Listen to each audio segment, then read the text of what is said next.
Thank you for listening to The Luminous Mind. Remember to subscribe to our free podcast so you won't miss any of our illuminating content. Here is episode 193. The best thing we can do is continue to share our successes.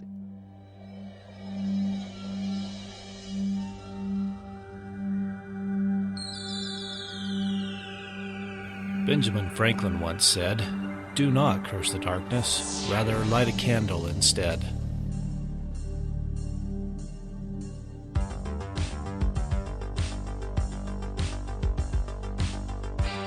If you're ready to set your mind on fire, then prepare yourself for the Luminous Mind with your host, Rebecca Bowman.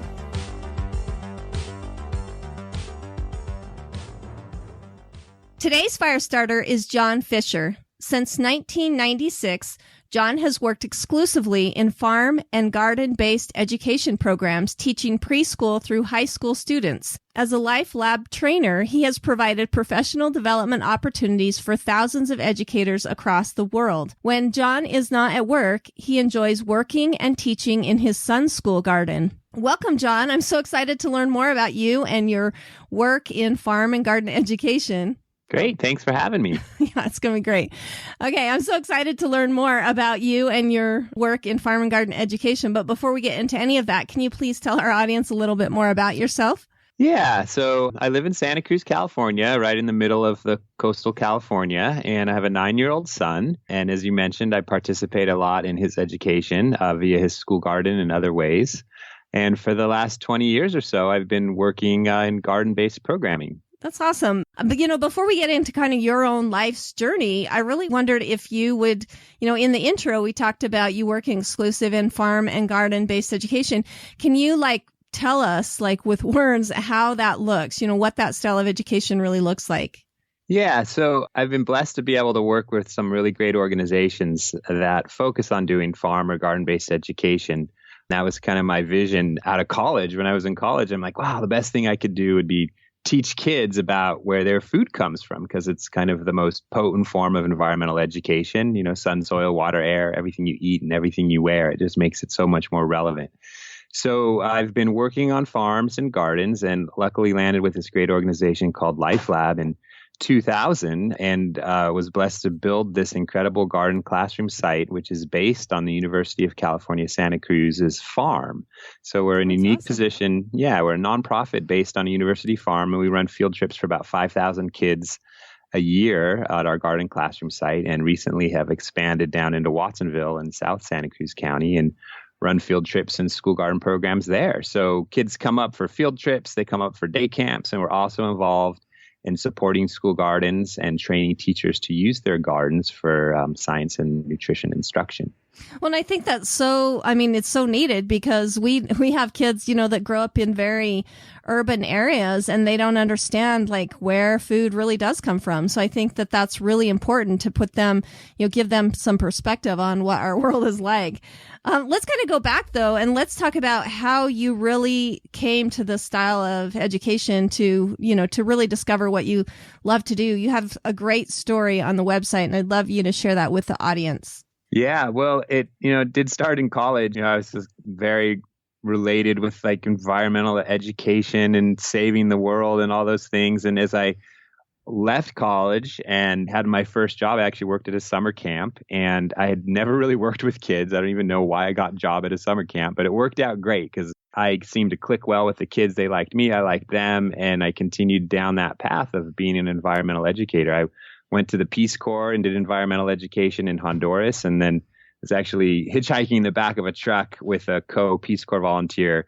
And we're like, gosh, when we get back to the States, what do you want to do? And I'm like, wow, I want to put in school gardens. And little did I know, there's this organization that I work for now, Life Lab, that had been doing that for 16 years already. It just, by fate, I ended up in Santa Cruz, where Life Lab's based, and built the garden classroom and started camps and field trip programs to interpret the garden space and the UC Santa Cruz farm. And that just continued. I transitioned into bringing that into my son's education. So as he went into kindergarten and elementary school, there was a garden at that site that needed some love, and I stepped into that role and volunteered to make that garden thrive. And now we have a program where we have a paid garden coordinator at that school. And every class goes out to the garden once a week for instruction, which is a little bit above average when you look at school garden programs across the nation. That's awesome. Well, and let's kind of talk about maybe the mission and the ideas behind the garden-based education. You know, we kind of touched on that a little bit about just giving kids an opportunity to have an idea of where food comes from and growing their own food. But let's talk about, you know, the nuts and bolts of why that's so important and how you feel like it's really helping children. Yeah, well, I mean, a school garden is a really powerful instructional tool. I mean, if you think about it, what other instructional tool could you like measure and record in graphs, sing about, write about, hypothesize in? What other instructional tool solar powered and it's edible and that involves kids in physical activity that connects to every single culture in the world? I mean, working in the garden, it's a microcosm of life. And so we're able to take gardens and connect it to every area of learning. And that's actually one of the challenges of working in school gardens is there's too many areas to connect to. But if you're an educator and you're focused and you have a purpose of why you're using that garden, whether you're going to get kids to eat more fresh fruits and vegetables, and research does show that kids that do nutrition ed and partner with a garden have better gains and wellness and healthy habits. Research shows that kids that are involved in leading their own learning or inquiry-based learning in science and gardens, that actually there's improvements in test scores. And we've also seen research shows that kids have boosted self-esteem and school pride because it's one place of the school when you're talking about a school garden that they can actually take pride and ownership. So to answer your question, I mean, it's just, there's so many ways to connect learning and bring learning to life in a garden. It just takes that educator, and sometimes it just takes the kids, you know, just letting the kids explore on their own and find that magic that exists outdoors. Oh, I love all of that you talked about.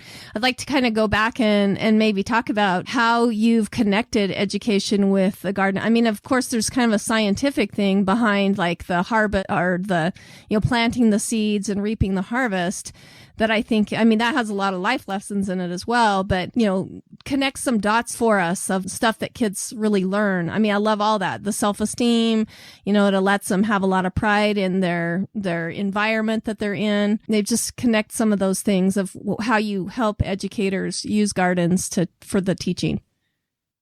Yeah, well, I could start with just some stories from students that I've worked with. I'm sharing stories over a 20-year history in different roles, from, you know, training educators to running field trip and camp program, and then to be working in a school garden. So lots of hats here. But one example that I just always see or that always comes to mind are the kids when we're out in the garden or out on the farm fields, and we're like, hey, we're going to try this pepper, you know, and the kids are like, oh, I don't like peppers. My mom doesn't even, you know, give me peppers because she doesn't, you know, like she knows I do not like them. And then I'm like, well, just, you know, try our pepper. You know, we call it, and I'll make up a name. I'll be like, we call it the candy pepper, you know, and then they bite it and they eat it, and, you know, this transformation comes over their face, and like, oh my God, that tastes so good. And then they're asking for more, and then you're picking more peppers. And then it continues to, you know, in our camp programs, parents would then say, hey, how'd you get my kid to eat beets? Or my kid's asking for chard and wants to make this dip that you made out of kale, or this dip that you made out of garbanzo beans, you know. So we see that just providing fruits and vegetables in a positive context could change the way kids relate with them. And then, of course, eating directly from the farm and garden, we're giving them the best version of those fruits and vegetables. We're giving them really fresh fruits and vegetables. Like, you know, garden fresh tomatoes are a lot different than maybe a tomato that you'd get in a restaurant, or a tomato that had been in the grocery store for a while.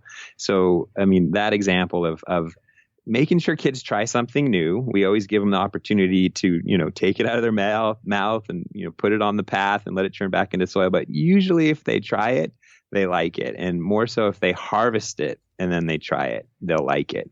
So that's just, you know, one example of the power of garden-based learning. When it comes to science or tending to the garden, you know, when a kid plants a seed and then comes back out the next week or next 2 weeks and sees that little plant has started to sprout and grow, and then you ask them to measure and graph it, you've already have that kid engaged. You know, they're there. This is a little piece of life that they've created. And the learning just happens on the side. If you say, hey, watch your bean and measure it and record it on this chart, it's real life learning. They just jump right in. And so what we're trying to do is bring learning to life through gardens. And we find it to be infectious, and we find it to work if you have an educator that could kind of foster that learning in the outdoor space. Yeah, I think it's awesome. I've actually seen that with my own kids, that if they grow it, all of a sudden they want to eat it, even though they may have never wanted to do that before. But there is some sort of love of that, of like, wow, I actually helped create this. And now, now it's grown and I've been able to see it happen. I think you're so right about, they really, like, if it's homegrown, it just tastes so much different than coming from the store. I'm so much better for you, where kids might actually enjoy eating that, really yummy, healthy food. Let's talk about, you mentioned before that one of the challenges that you had along the way was kind of getting these programs implemented. But let's talk about maybe some more challenges that you might have had and what you feel like you've learned from those over the years. Yeah, well, kind of on a systematic level, the whole idea of creating and sustaining school gardens is not as easy as you might think it is. When you look at a school setting, especially like in a public school, usually there's not a paid staff person to tend for the garden. So it relies on that superstar teacher or that superstar parent or that superstar administrator that might provide funding for paying for someone. But then those things are cyclical, and they, it's like a roller coaster. Sometimes you've got great people working, and sometimes there's less interest. And keeping a thriving, living garden alive is a challenge. So when you think about challenges related to school gardens, it's the consistency of sustaining it over time when there's not really a budget line in schools for that garden educator. And one thing that our organization does is work with other organizations that are trying to sustain school gardens in their region and talk shop about, hey, how are different models being implemented to sustain this work over time? Because once again, it's not just a textbook on a shelf. It's a garden, and we need to keep it alive. And so as we move forward in this movement, we see some great success stories of programs that have figured it out and been able to sustain their garden-based programming. That's awesome. Well, and do you feel like the region that maybe the schools are you reaching out to? You're obviously in California, where you've got a lot of sunny days and the weather is a little more mild. And then also there's a lot of urban schools in urban areas that may not have the ground. Do you work with any of those that are fighting, weather challenges as well as land, of where to put a garden? No, definitely. You mentioned urban areas, and we worked with a school garden in LA, and one of the teachers mentioned a story that happened where they, pretty much their school campus was all asphalt, and they decided they wanted to make a living laboratory and garden space. And on the weekend, they had a construction crew come and they ripped out the asphalt. And on Monday, the kids came back and asked the teacher, like, what's all that stuff on the ground? And the teacher's like, well, that's the earth, that's dirt. And they're like, that's under there? They didn't connect that earth that's and awesome. Soil and all that's under the soil, under the asphalt. In urban areas, we could put in gardens, in tight spaces we can put in gardens. You could pull out asphalt and plant. You could bring in boxes. A lot of school gardens are built in raised boxes, whether they're, containers that are, bought from a kit, or they just take lumber and build a nice, 3-foot by 10-foot box and bring in some soil. You can grow lots of things in garden boxes. And in urban areas, that is happening. And your other concern or question related to the weather, yes, it is more challenging in northern climates to garden, but when we think of school gardening, we kind of got these shoulders of time. We've got the summer going into the fall, where if you plant in the summer and then the kids come back in August and September, they could reap the harvest of some great warm summer crops. And then you have the spring, where you can plant some greens, April or even May, and get to eat those by mid-June. So there are these shoulders of time in the cold areas. And then other school gardeners will use season extension. So whether they're using cold frames or mini hoop houses, or growing indoors in gardens, or even growing indoors in a classroom under light. Those are all ways to bring that magic of learning to life. And kids get excited whether, the seed is sprouting, especially young kids, you get excited whether the seed is sprouting in a cup at the windowsill or it's out in the garden, and I always say that, kids go home in summer to go work at their farms, right? That's why we have summer. And unfortunately, it doesn't work that way anymore. Doesn't have great timing for school gardens, but we are able to grow on that shoulders of the cold seasons, going into the cold and coming out of the cold. And of course, we want to get kids outdoors. Maybe you don't have a garden, but just getting kids outdoors throughout the seasons, unless you have extreme weather. I mean, you can get kids outdoors. I mean, we need to get little doses of nature for kids whenever we can. With time, we're keeping them indoors, and how attractive screens are. Everybody's so into screens these days, including myself. Important to get kids off screens from time to time, and you can do that in any school ground. And there's some really great networks of educators that, not necessarily garden-based education, but just environmental ed, just getting kids outdoors. Yeah, a school garden seems like a no-brainer to me, because like you said, there's so many different things that they're learning from it that it just, there's science, there's math, there's just human nature, there's a lot of an emotional connection that they get to, to being part of the earth, part of the world like that. I really love the video that you have on your website.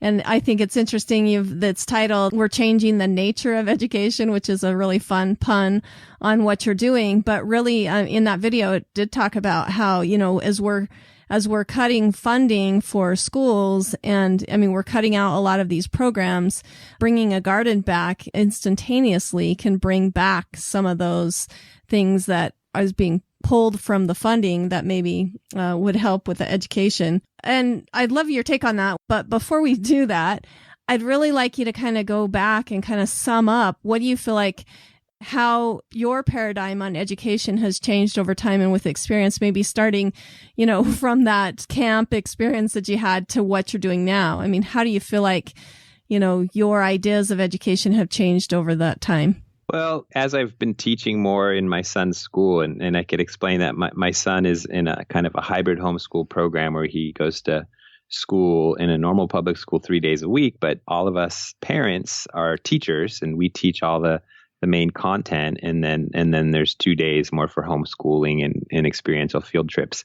And what I've learned through doing that, and doing that within the context of the garden, is that you can't make change overnight. It's a process, and it's more about taking baby steps over a certain amount of time rather than trying to make everything happen at once. And so examples of that I've seen just in my work with kids in the garden is seeing their skills develop over time, and seeing how much they can become responsible for what the garden needs to have happen. So in our garden, at first I'm like, wow, I can't have kids do flower bouquets and composting systems and weather reporting.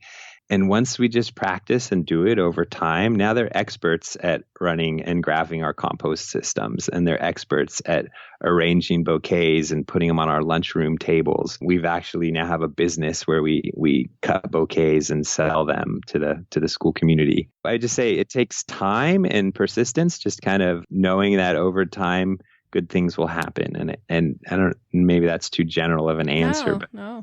But it's just kind of, time's flying by with my son. He's going into 5th grade now. But when I think about where we started in this garden program, my involvement in it, to where it's evolved, we've covered a lot of ground. It didn't happen overnight, and we're moving forward. I love that so much, what you're talking about, because, you mentioned how we love screen time, and we've become a very instantaneous type of society, just because everything just happens so quickly and so fast, that I think that gardening and being part of that, it really does take time really to foster that. And I think we grow a little impatient, and some people give up too early because it's not happening fast enough. And I really think that maybe a little bit of gardening and that farm-based education could teach them that, it takes time for this stuff to happen. It's just not going to be, tomorrow the plant's going to be there. You know what I mean? It's going to have to be nurtured and really worked with and stuff like that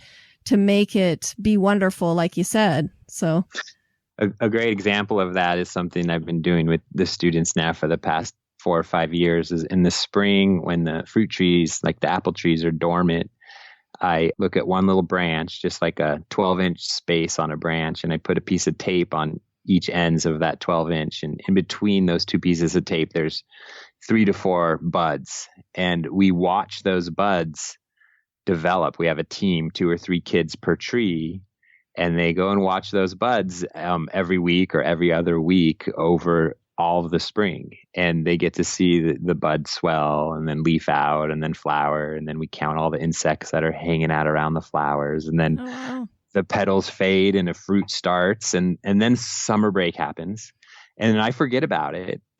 And then we come back in the fall and the kids immediately run back to the tree and scream about the apples that they see. And so that's a kind of one of those examples of how things over time can unfold. You know, of course, we could have watched a video in like 3 minutes of like fruit tree bud development, but it's not as potent as the kids actually hanging out with that tree for 3 to 5 minutes over weeks and months. And so now the kids, you know, some of them still talk about that tree that they were looking at 4 years ago and, you know, check it out to see if apples are growing from those same buds year after year.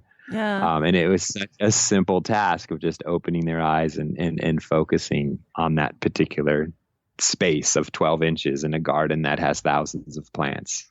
Well, and I really wonder how many of the kids sneak back in the summertime and look at it too, because I remember that as a kid, sometimes if you've started something, you know, at school, you want to go back and see the progress. But what a great, I mean, just wonderful examples of how that really helps kids kind of slow down and enjoy the pace. And, you know, you hear so much about mindfulness anymore. And I think it's because we have to go back to the roots of like really having some discovery time. We don't do that anymore because we're, like I said, we're so fast paced that things are just flying by us where we can't really take the time and enjoy it. And I think this teaches them so much about that.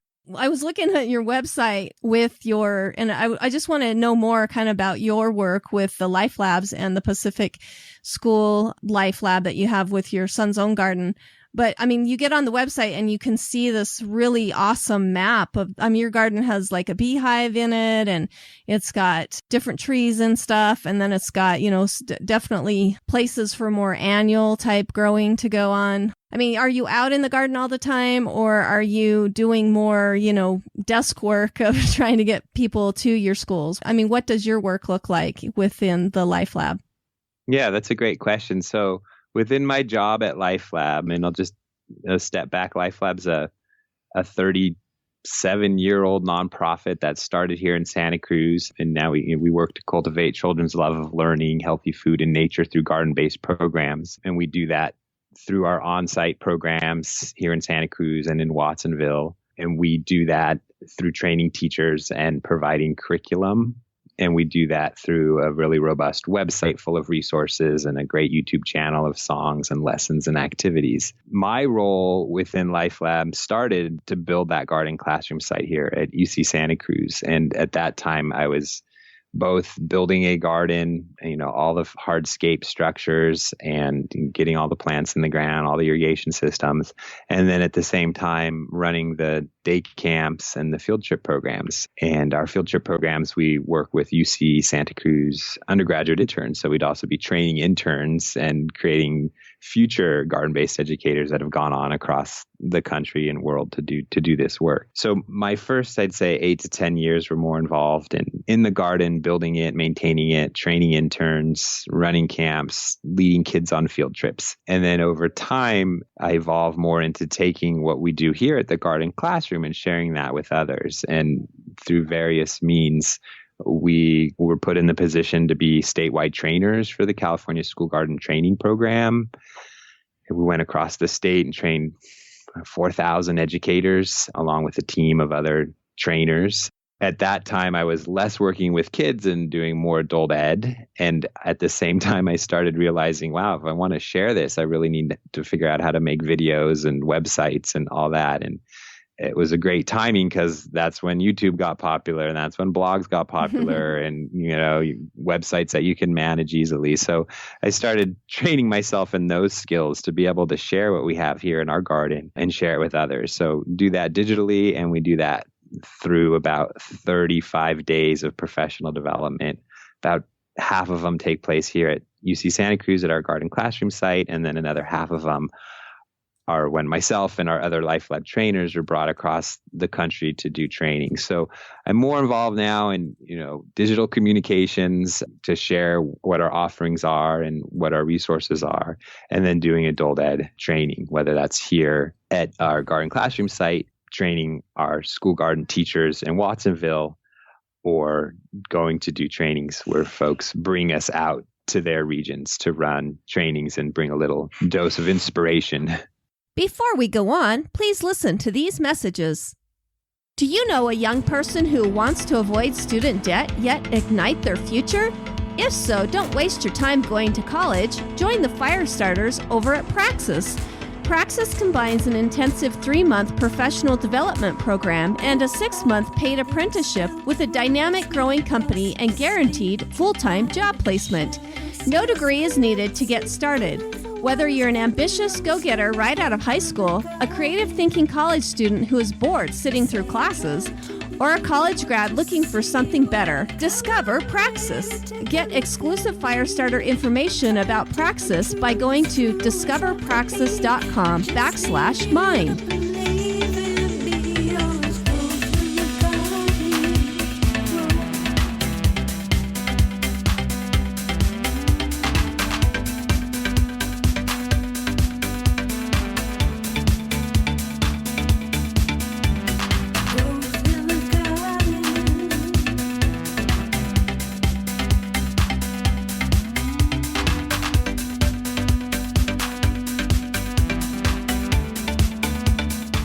Welcome back to The Luminous Mind with John Fisher, who's using garden-based education to foster healthy learning.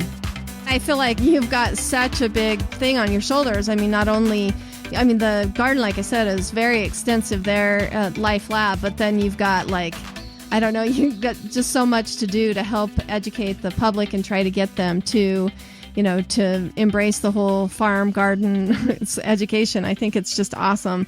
Well, and let's kind of talk about, you mentioned before your son is kind of in a hybrid school that talks about, or that does their own gardening, 3 days a week at the traditional school. They've got time off to do field trips and some home exploration as well.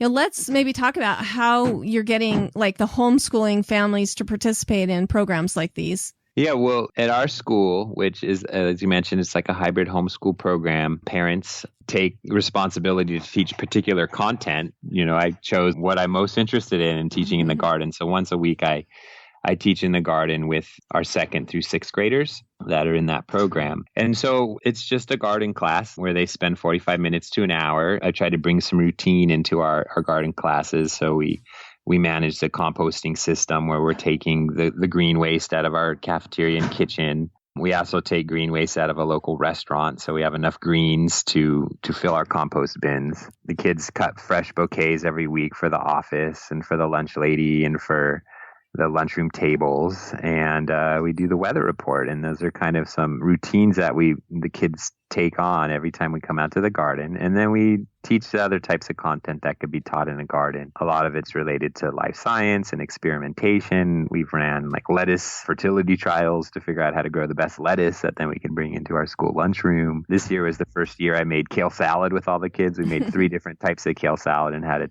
taste test, which was a lot of fun. So in our program, it's really what parents are interested in teaching, but we also cover the core content in our 3 days of class time. So, science, math, reading, writer's workshop, and math, those are all covered during the school day. But then there's room for parents to teach other things. So, for example, one of our parents was teaching the kids how to make stop motion movies, and they made stop motion movies on the Children's Bill of Rights, and all the kids made claymation and Lego motion movies about That's awesome. Rights kids should have. So we've had dance classes. We've had one parent teach floral design. We've had philosophers come in and talk to our kids.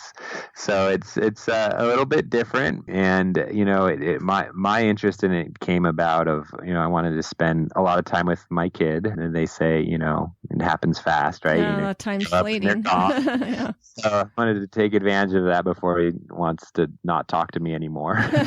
And, the other reason behind it is I feel that the type of education we're doing is really potent. It's small group sizes. There's passionate parents involved. I consider it more of a potent educational system because of the small group sizes versus, having 25, 30 kids that are trying to settle down in their seats while the teacher's trying to get content to them. Yeah, definitely. Well, and I love what you're saying, because I don't think there will be a time, because you've worked alongside your son all the time. At least that's kind of what I've seen. And you've developed a relationship with them, and they really don't have the rebellion that you see, that I remember having with my family, just because you're there all the time. Yeah. Well, we hope. We'll see. He's only going to 5th grade, so it's just about to start. I have a feeling if it is, and we'll see what it's like. Another benefit of this program is, since the kids are being taught by their peers' parents, they have a different relationship with adults. They feel very comfortable around adults, whereas kids that might be in a class that's just with their teacher and their kids, it's a different type of relationship. So we spent a lot of time co-raising our kids, I guess you could say. We feel very comfortable being around one another's kids, and kids feel very comfortable being around their friends' parents. Yeah. I was just talking to one of my friends about the importance of mixed ages and working, like adults working with children versus just trying to teach them. And it does create different relationships. It creates different feelings among cross generations. Like there's no oh, that's just a millennial who doesn't know how to work hard or whatever. I mean, you're there kind of working it out together as a group. Like you said, co-parenting, co-working, all that together, where there's just the dynamics of the relationships just so much different. So I really applaud you for that. That's awesome. Well, let's kind of talk about, maybe, is it possible for somebody to use like your Life Labs, what you're doing on the web, to help them kind of replicate the style of education with their own children, regardless of where they're at? This is an international podcast, so I would imagine that everyone listening, might have an idea of wanting to do some of this. Is that possible? I mean, do you guys help with that kind of thing, of replicating it? Oh yeah, most definitely. That's one of the focuses of our organization, is to create resources and inspiration for others to do this work. So we have a K-5 science curriculum that's based on teaching in a garden setting. We have an activity guidebook on nutrition and garden-based science. We have family gardening guides. We have 2 of those. And we have the website full of, examples of lessons and activities that you can do, through the YouTube channel and other print lessons. So what we're really trying to do is provide lots of resources. I would say we're one of, if not the longest running garden-based support organizations in the nation. And so that's one of the things we do. The reason we built our garden classroom was not just to run our programs, but to serve as a model for others to come and look at the different areas, like, oh, wow, look, there's a glass beehive, or, oh, there's a human sundial, or, oh, look, there's a theme garden bed of, different plant adaptations. And so we want folks to be able to take some of those ideas and then apply them for their particular region. There's no one way to do school gardens or one way to do garden-based education, because it can be so multifaceted. But what we want to do is share lots of resources and ideas so that folks could take them and apply them to how it could work well in their region. So that's the purpose of our organization, or, one part of it. So, when we're saying we're cultivating children's love of learning, healthy food and nature through garden-based programs, we're doing that through direct service to kids in our region, but we're also doing that by providing resources to educators. And I would imagine, it's you have a micro laboratory, but yet that stretches out, like you said. With the way the internet works, you have an ability to affect this type of education throughout, as an international way of doing it. That's amazing. Well, and after, 30 some odd years of doing this garden and farm-based style of education, we've already kind of covered it, but maybe how you've seen those successes change and grow over time. Do you have any more examples of that, of successes you've seen with this? Right now, I think we're at a high right now in terms of school gardens. School gardening is a really popular concept these days, and it's been great to be part of that growth and see it expand. I think part of that is based on the farm to school movement, which is the whole idea of getting more locally procured fresh foods in school food systems. And Michelle Obama was a huge champion of that by creating her garden and creating the Let's Move campaign, which was about nutrition and physical activity. So right now we're at a great high in terms of schools, school districts, and regions embracing garden-based learning. And the best thing we can do is continue to share our successes and how we do this, because there's no one way to do school gardens, and we need to be sharing different ways and once again applying them in our own region. So one thing that we did was we created a network of school garden support organizations.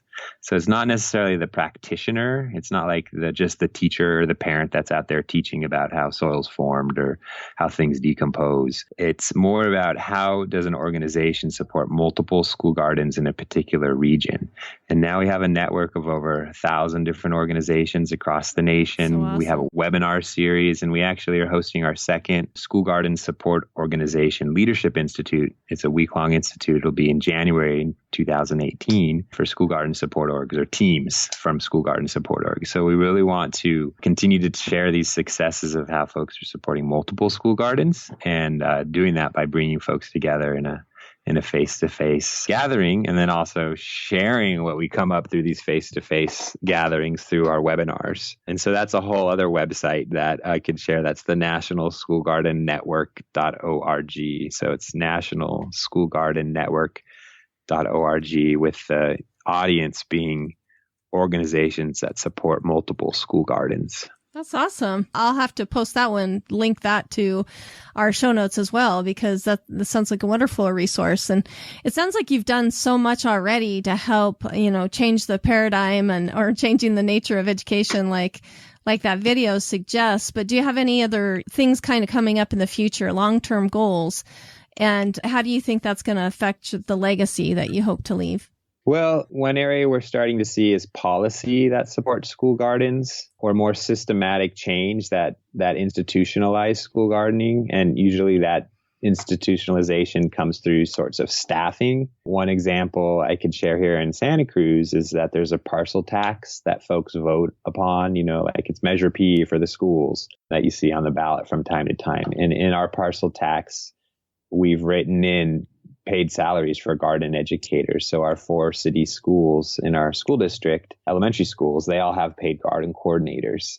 Other successes we've seen are where some schools the principal will be able to fund a long-term sub who will come, let's say, every Friday, and it will release the teacher to manage the garden and teach a subset of grade levels. And so models like that allow having a professional educator, someone that's going to be there year after year after year to hold the garden program, to me are successes, and coming up and sharing more examples of how we can sustain staffing to support school gardens. To me, that's where I want to see this movement going. Some states have started training garden-based education within their departments of education. They're coming up with school gardens, content standards or environmental education content standards.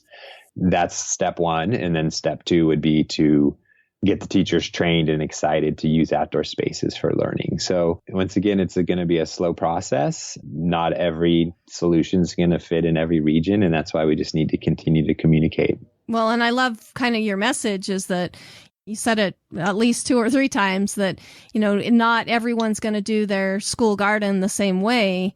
And so, you're trying to make that work for that particular group. And I think that's amazing, because that's very true, that it's got to be that you've got to have it work for your area the way that it needs to, and how you can be a support to that and helping that grow. Do you have any final parting words for our listeners? And then give us your contact information, how our listeners can get, some of the resources that we've talked about with the school gardening.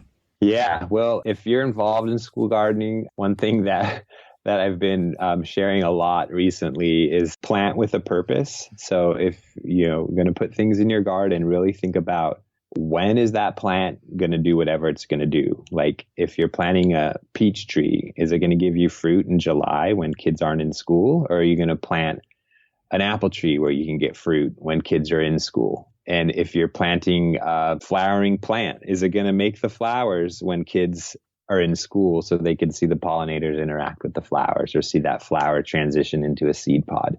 So for every plant you put in your garden, plant with a purpose. And one other element that I love to share about garden design and creating school garden is to be planting more perennial plants. So not your annual vegetables, ones that live their whole life cycle within a season or a year would be an annual vegetable. I'm really like the idea of filling garden spaces with plants that will be there for 2 or more years, and that could serve as a foundation of structure, beauty, design, and most importantly, habitat for the critters that are part of a garden ecosystem. So I know those were both design element closings, but those were some things that I feel are real important when you're creating and sustaining school gardens. And to stop you really fast, just because I'm super curious, what would be some perennial plants that you would suggest? Well, evergreen perennials, so ones that will continue, that don't disappear. Now, if you're in a really cold climate, sometimes plants just disappear or go dormant, and that happens with all your plants in your region. But that's the awesome part, is they come back naturally, that you don't have to plant it. Again. Exactly, they come back. But here in a more mild climate, some of my favorite school garden plants are pineapple guavas. Citrus trees, if you could keep them alive over the winter. Of course, apple trees, persimmon trees, if you can keep those alive in your climate. So fruiting trees that provide incredible cycles from budding out to flowering to fruiting to something you can eat. So those would be some perennials that I highly encourage. And then I also highly encourage reseeding annuals. So those are usually flowers that set their seed and then come back the next year. So that would be a lot of your standard garden flowers like cosmos and zinnias and nigella, which is also called love in a mist. That's one of my favorite flowers because the seed tastes like licorice and it's easy to save. As a beautiful seed pod. We've turned that into a seed business with our kids where we collect the seeds, package them up, and sell them back to the community right before the holidays as stocking stuffers. So amaranth is another great reseeding annual. Sunflowers as well. So calendula, nasturtium, poppies. These are plants that come back on their own year after year. We practice lazy gardening at our school. When we find a plant that has gone to seed, rather than just throwing it in the compost, we pull the whole plant out of the ground and we go put it in a new corner of the garden where we want to see that plant the next season. And the kids bring that spent flower plant with all its seeds, put it in wherever they want, and then they step on the plant and jump all over it.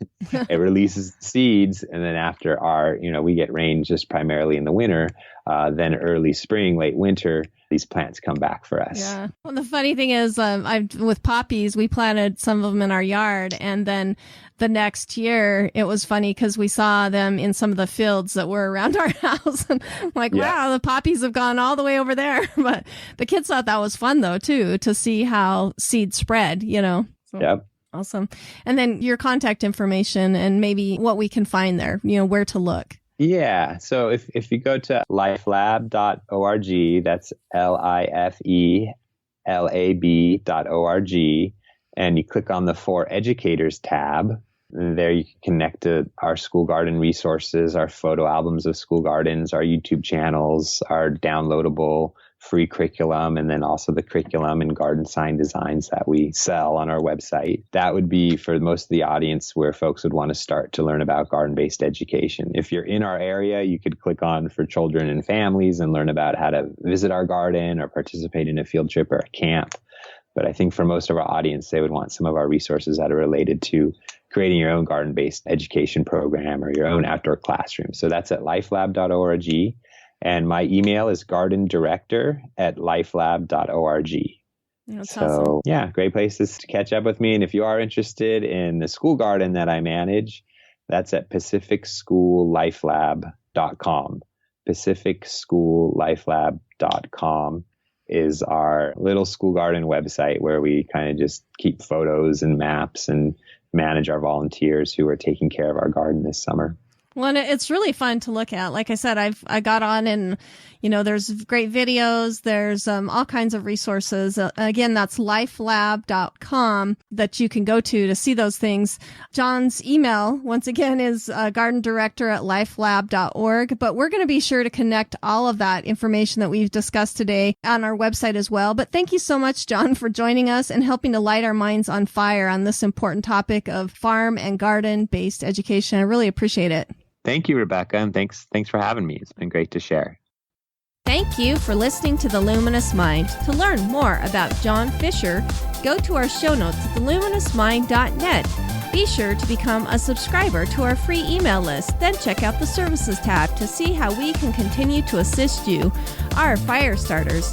Also, to help us continue production of illuminating content, go to the Sponsor tab at theluminousmind.net for more information on sponsorship and affiliate programs.